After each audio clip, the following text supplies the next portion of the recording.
Coisa muito séria aqui, viu, Jéssica? Corte de árvores no Parque Governador Augusto Franco tem chamado a atenção dos órgãos do nosso estado. E esses cortes de árvores, qual a razão desses cortes? É renovação, é inadaptação, não houve uma possibilidade de mantê-los lá, vai se fazer alguma coisa? Qual é exatamente o esclarecimento para esse corte repentino de árvores? Ou não é repentino, ou é um planejamento muito profundo, né? Muito extenso. Seja bem-vinda, prazer é revê-la sempre, minha querida amiga Jéssica Cruz.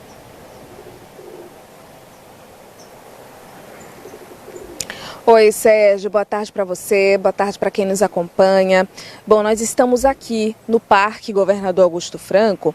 Esse parque, ele entrou em obras, em revitalização, em outubro do ano passado. Mas a gente começou a perceber as ações mesmo esse ano, porque muita coisa foi modificada. A gente tem aqui, o nosso cinegrafista está mostrando aqui alguns ambientes que foram criados como uma quadra, passarelas com concreto, né, e não com grama, e isso chama a atenção também de ambientalistas, ou seja, retiradas também de árvores. Isso, como você bem disse, movimentou muitas entidades, a exemplo da OAB, que emitiu um ofício pedindo explicações ao município a respeito da retirada de árvores aqui no parque. A gente vai conversar com uma pessoa que o telespectador deve conhecer muito bem, você também, Sérgio, que também, não deixa de ser um ambientalista, mas ele é arquiteto e urbanista, o Ricardo Mascarello, para a gente entender um pouquinho melhor sobre esse cenário aqui, que deveria ser um pulmão, né, da nossa cidade, da nossa capital. Só que isso assusta muito, Ricardo, uma transformação como essa, em que as árvores elas são retiradas de um parque conhecido justamente pelo verde. Assusta muito, Jéssica. Eu quero dizer que é um imenso prazer, Sérgio e Jéssica, estar aqui nesse programa de utilidade pública, né?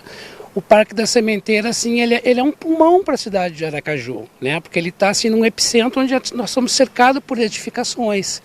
E esse parque, assim, ele tem uma conotação para a cidade que deveria ser um pulmão verde. E, inclusive, além de ser um pulmão verde com plantio, né, enfim, requalificação de toda a vegetação, que ele fosse um exemplo para a sustentabilidade urbana, nas questões de drenagem natural, a questão do próprio lago que a gente tem. E o que a gente tem percebido nesse projeto que está sendo implantado é que, por exemplo, os caminhos, né, os passeios, a circulação das pessoas estão sendo utilizado concreto, o que aumenta o calor e permeabiliza o solo. Essas quadras também que estão colocando concreto poderiam ser de saibro ou um gramado, né? Enfim, porque isso deixaria o solo mais permeável. Então, assim, o Parque da Sementeira, ao invés de a gente entrar com obras, a gente deveria fazer caminhos de saibro, de terra, né?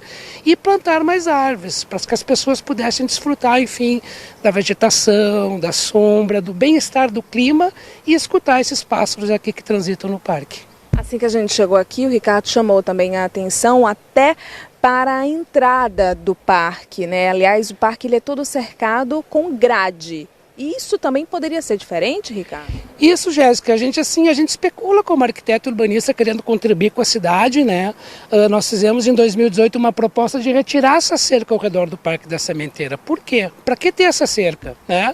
Inclusive a prefeitura investiu um grande recurso para requalificar a cerca. Nós poderíamos ter um caminho ao redor em todo o perímetro do parque de terra, né? Com uma iluminação, por exemplo, usar o painel fotovoltaico, e as famílias, as crianças, enfim, os moradores poderiam caminhar ao redor do parque com plantio de mais árvores neste perímetro. O parque também contempla o Horto da Sementeira, onde, enfim, acho que a Secretaria de Meio Ambiente, a SEMA, né, trabalha, enfim, com a questão das mudas para plantio na cidade. Ali teve uma proposta também de se implantar um centro de acolhimento ambiental para as escolas. Com isso a gente faria do Parque da Sementeira, além de um pulmão verde, de um desfrute e bem-estar para a população, um programa de educação ambiental, por exemplo, para trazer as crianças, né, para que elas entendessem a importância de, por exemplo, a gente ter verde, né, e questões, enfim, mais adequadas com os ciclos naturais do planeta. Você falou a respeito do custo para se manter e colocar o grade em todo o parque. Quando a gente fala em uma construção, revitalização, em que o verde ele é pensado com prioridade, é possível ter economia também em uma obra? Sim, assim, dentro dos requisitos de a gente fazer uma intervenção num parque, numa praça, né, obras urbanas, a gente sempre tem a questão do custo. custo e benefício, né? A gente entende, por exemplo, que por alto a prefeitura deve ter gasto mais ou menos 1 milhão para recuperar essa cerca. Este 1 milhão poderia ter investido num caminho, plantar mais algumas árvores, e isso não precisaria de uma manutenção constante. Periodicamente uma poda de uma árvore, um cuidado com esses indivíduos arbóreos, né?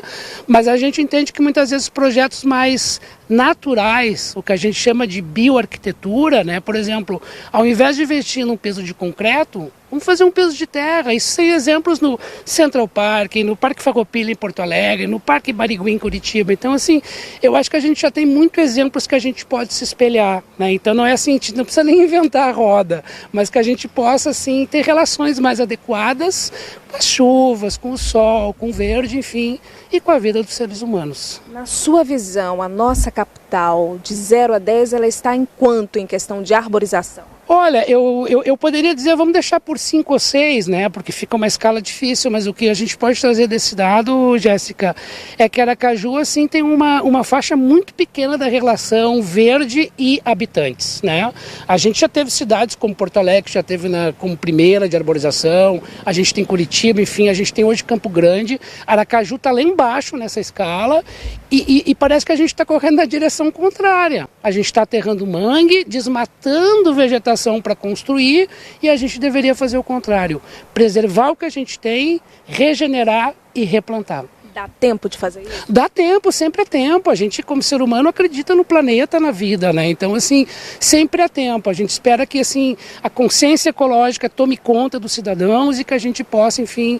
É muito fácil de reverter, Jéssica. Eu acredito que se houver uma consciência, em 10 anos a gente pode ter uma capital bastante arborizada. Muito obrigada, Ricardo, pelos esclarecimentos e informações, e complementando aqui essa informação da OAB, né, sobre esse pedido de esclarecimentos a respeito da obra que é feita aqui, retirada de árvores. A OAB também determinou que a Comissão de Direito Socioambiental promova uma vistoria aqui no parque para que se chegue a uma conclusão dos prejuízos, na verdade, que estariam sendo gerados para esse ambiente. Sérgio.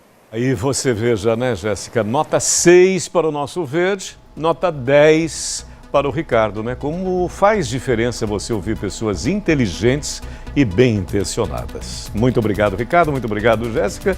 Exatamente, que um especialista, ele é urbanista, ele sabe do que ele está falando. E essa relação que você observa, essa relação inteligente para com a natureza, para com o verde.